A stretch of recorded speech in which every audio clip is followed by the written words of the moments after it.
Giving advice is easy. Living it, not so much.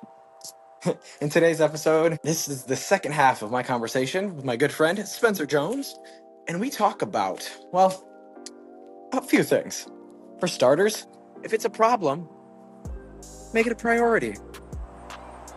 Yeah, why communication at home is harder than with strangers. How to say how you feel, even when you're mad. The decision hack. Treat your problems like they're somebody else's. How you might already be living in your purpose. Simple ways to set some boundaries without guilt. And what in the heck is the heliotropic effect? Why some people fill you up and others drain you. All of that and more in today's episode of What's Your One Thing? I'm your host, Jordan Hiller, and welcome to my brain. See you on the other side. Oh, P.S. This episode seems a little bit like a therapy session. That's why I made this intro so goofy. Run. All right, it's time to crack into this egg and see what glows. What if it doesn't go my way? What if it doesn't go the way I'm hoping it goes? Things are never as good or as bad as they feel in the moment. So just because it didn't go the way that you felt, how do you know that the way that you felt was the right way for it to go? So about you and your life. You and your wife. You and your kids. Welcome to Jordan's therapy session, reverse, where we flip that. That was good. That was fun. It's so easy to look at your own story when it's pivoted and reflected through somebody else. It really is. Right, we're great at giving advice, generally, based on our beliefs and experiences, but people struggle applying it to their own life. So it's easier said than done. Just see where it goes. See where the world takes us. Road. There we go. I know words. Words are hard. Words It's are hard. just guess. Just swim. Go in the river and swim. Just swim. And see, that's the next thing is maybe we can keep going. We don't have to stop it. But the main thing behind this is, you know what? I want it to be more fun. Self-help, personal development, all these buzzwords have a very, dare I say, dry connotation. They can be very bland. They all sound the same. And after you obviously haven't joined me for any of our stuff. And you're right, I have not. So how we need to be, I want it to be fun. Like I want somebody to listen. And when somebody talks about, they're like, how do you want to show up? And one, I'm an entertainer. I think deep down, that is what I want. And why I like people to be heard, felt, and seen is that I feel that I show people the parts of themselves that they are not comfortable showing. Because I can be goofy, I can be silly, I can say things, I can do things, I can act a certain way. Mm-hmm. And I believe in my heart that people can resonate with that because they enjoy seeing that unabashed self that somebody else can do. Right. And they can live out vicariously through that. Mm-hmm. So I really enjoy that. I'm giving somebody access to parts of themselves that, you know, maybe I can help unlock. Mm-hmm. We can be a little goofy, we can be a little silly, but we can also bring value. So I hope that somebody sitting down to join me for these segments can have a laugh. You can have one of those like ha moments in your car, but then still go, you know what, I should try this. I should open myself up to the universe a little bit more, ask this question, and without it feeling so serious and you got to wake up at 5 a.m. You've got to jump in a cold plunge. You've got to write in your gratitude journal. Don't forget to go to the gym for an hour. And you got to do all this before 7 a.m. Right. Work. And that's kind of what I want to do. I want to give people an escape for 15, 20 minutes where they can enjoy themselves, but still come away with some value. And if I can do that for even a handful of people, this might be my way of finding my purpose, my self-discovery. You keep saying, I love what you're saying, by the way, but I'm going to be critical. You keep saying this, or you said that this could be the way to find your purpose. Mm-hmm. Who says you aren't living it now? It's a good question. Doing these things. You're right. You didn't hear it. His head just exploded. It was a silent explosion. You saw it. If you're listening, you didn't see it, and it was a silent explosion. But honestly, who's saying you are not living your purpose right here now? Now, maybe not fully in the way that you want. Mm-hmm. cool. Okay, so maybe the job you have or the things you're doing in your life aren't totally aligned with that idea that you have of living in your purpose, right? But you can get yourself there. But who says you're not living in it now? Right here and now, the stuff you're doing. Let's go deep if you're willing. Yeah. Okay. So you have this podcast. Yeah. You help me, you help yourself, you help others discover their purpose. And so they could see their true self, be open to it in the safe places. You said you like being goofy and silly and entertaining to unlock or to allow people to live vicariously through you and tap into that part of themselves, right? That's living in your purpose in some way, shape, or form. Even if you wanted, and I love clowns, so my wife not so much, but if you wanted to be a clown and that's your medium of helping people feel seen, heard, and felt, cool, right? What's that medium for you? And it could change throughout your life. For my medium, it was teaching choir.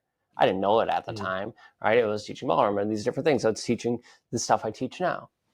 It's just a different medium of doing the same thing. If your purpose is, do you feel like that could be part of it, just as a quick question? Absolutely. Great. Yeah. So help people feel seen, heard, and felt. You're doing it through this. Do you help your wife feel seen, heard, and felt? No. Okay, great. I love the honesty. What about your kids? Not as much as I could. Okay, coworkers. Yes. Strangers. Yes. Beautiful. So you're living it out. Generally, right? With strangers, with coworkers. It's harder with people we love. See, now, and this is what makes me think that it might be, because it's that whatever you do for a living is always broken at home. That's not always true, but you hear the jokes where the plumber's toilet's always broken. My dad did HVAC and our AC was always broken. So it's just, there's things where, and it makes me laugh because of how ridiculous it is, that I feel that communication is one of my best skills. But if you were to ask my wife and I, what is our worst part? It's our communication. So, it is staggeringly hilarious about I feel something comes so natural to me with strangers that is so difficult to do with those closest. Well, I don't know about necessarily the plumber and that stuff, but for the communication, the more personal side of stuff, it's you have history. You have history with your wife. You have history with your kids, good and the bad. Strangers, there's very little history, usually. Coworkers, okay, some, but you're not as much. You're not as intimate, not as close, right? They don't know your deepest, darkest secrets and different things, right? So there's that component to it. So give yourself grace with it. But is that something you want to change? Yes. How do you do it? Okay, pause for a moment. You're telling me I'm struggling to communicate with my wife. How do I get better? Make time, make space. How do I make space? Make it a priority. We tend to tell ourselves that we've got this going on, this is coming up, we have to get prepared for this, we'll make time. It's now become number 4 on your list of things that have to be done before that. So again, if it's a problem, make it a priority. So make it a priority to have conversations? Tough conversations about, wait, I don't feel like we have tough conversations to talk about. We just don't feel like we're communicating about normal daily life and get on each other's nerves because we're not communicating clearly our needs or things, and we feel like the other person doesn't see or understand us. Yeah, and I what think do I do? Not holding on to those emotions when they happen. Make sure that it's addressed right away, because the worst thing to do is not express it in the moment, because given time, it can either fester or you forget. And not that forgetting is a bad thing, but there's subtle details in the moment when something happens where it's more easily to articulate your feelings in the moment, whereas when it's been 3 days and you try to express how you were feeling 3 days ago, it just doesn't come off the same. Whereas hey, I could really tell you this in the moment and I feel like it would come off more genuine, more authentic. Not that I'm trying to make something up, but what if I'm pissed off? What if you're pissed off? I still think it's okay to say that, but don't let that affect your... Like, do I attack her with the anger? and frustration, or do I try to say it in like, I'm feeling really angry right now because of this? Yeah. Okay, so say it in a nicer, gentler way, even though I might be feeling pissed off. Yeah, it's still a healthy expression of emotion. But I'm scared too. What do I do? Sometimes we have to do things that make us uncomfortable to get to the other side. How do I convince myself to do it? Be okay with the end result. So don't be paralyzed by, well, if I do this, this is going to happen. Or if I don't, this is going to happen. You don't know the future. I think the only way to find out is to do it. What if it doesn't go my way? What if it doesn't go the way I'm hoping it goes? Things are never as good or as bad as they feel in the moment. So just because it didn't go the way that you felt, how do you know that the way that you felt was the right way for it to go? So about you and your life, you and your wife, you and your kids. That was good. That was fun. Right, we're great at giving advice, generally, based on our beliefs and experiences. But we struggle often, not everyone, but a lot of people struggle applying it to their own life. Because it's easier said than done. And we know it. We say it. It's easier said than done. I know too many people who just talk the talk, but they don't walk the walk. That saying, right? Walk the walk. Right? If you're going to talk it, walk it. But so many people don't. They just blow hot air. They live by these standards. They have X, Y, Z.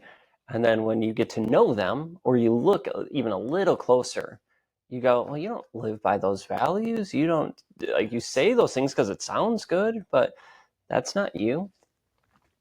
Oh, I choose not to be aligned with those people, right? Like those people aren't in alignment with me. I choose not to be around them. But what if those people are close in your life? Like you said, it's easier said than done. Depends on the relationship, I think, with them. Because there's family members in my life. Like I haven't spoken to my parents in 20 years. Yeah. And I'm not saying that was the best decision or the right decision, and it might not be the right decision for you or others, but it was the right one for me. I prayed and thought about it a lot, contemplated all those things, decided to do that, made the decision, did the action, severed ties, and broke off connection, and I felt incredibly free. I felt alive. I felt energized. And this is even before I had my whole personal growth development stuff of me, knowing that they did the best they could. I used to hold a lot of resentment and anger towards them. Now I don't. Now I'm just like, I love them. I appreciate them, but I still don't want to be around the energy drains. Like you're still going to manipulate me. You're still going to try to guilt and shame me. I have zero interest in that. Have we tried to meet up at certain points throughout we've tried to see. And as soon as I hear that language or whatever the feel that, I'm like, I'm out. I appreciate you. Thank you. I'm kind about it. I'm not just like a total jerk. I'm good. I'm done.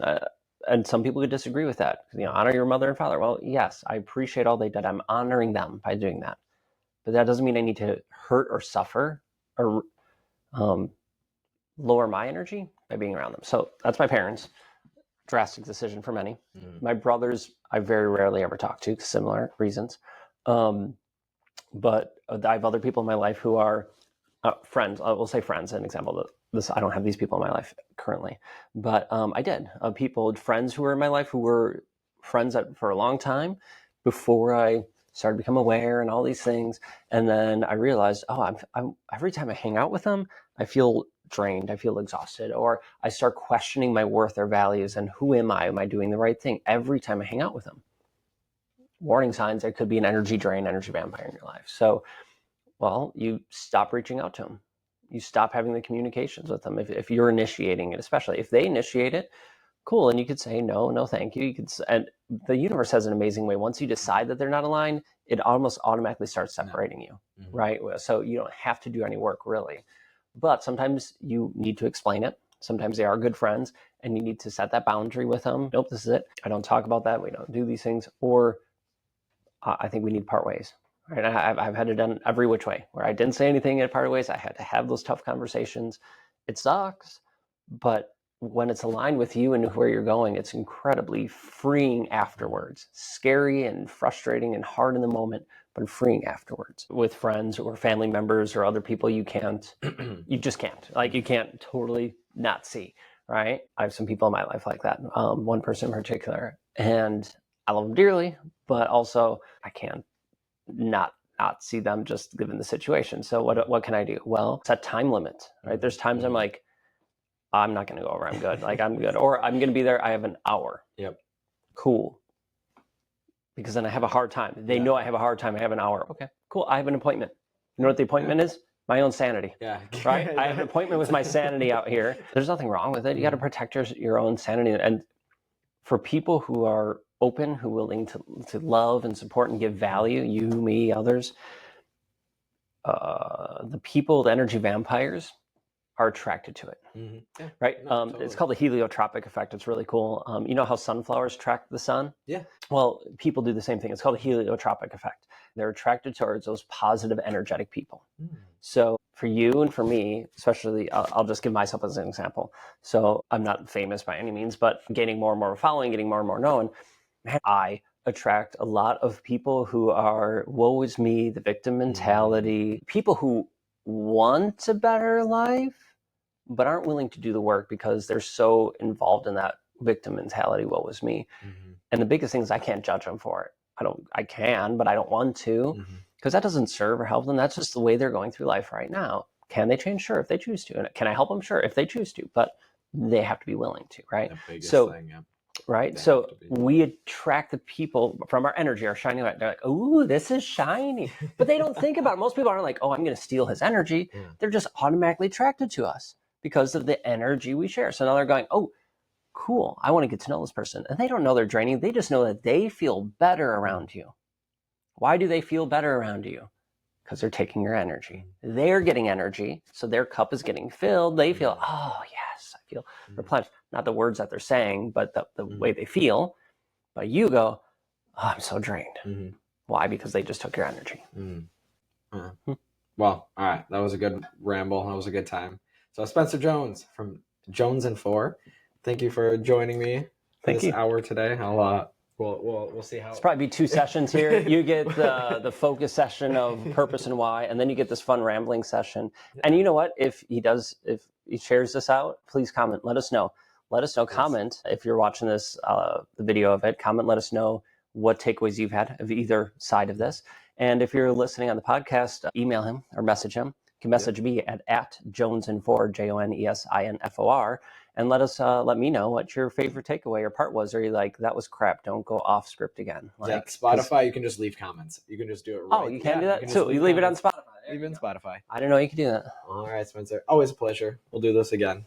A lot of fun. Thank you so much. I appreciate you, and I'm grateful to be here. Thank you so much. Yeah. All right. We'll be back next week, or at least I will. Spencer will be doing his own thing. You never know. All right. At one point, I always say, peace out, Girl Scout. And I want 2 things to happen. I either want Girl Scouts to sponsor it, or I want them to give me a cease and assist, because that would be the best. Either one's hilarious. So I always go. Now, I just want to say, peace out. It's good. Peace out, Girl Scout. Let me go one more time. And I just want you all to... No, all right. Just say it. One more time. My name is Eric Magana, and I just want to say, peace out, Girl Scout.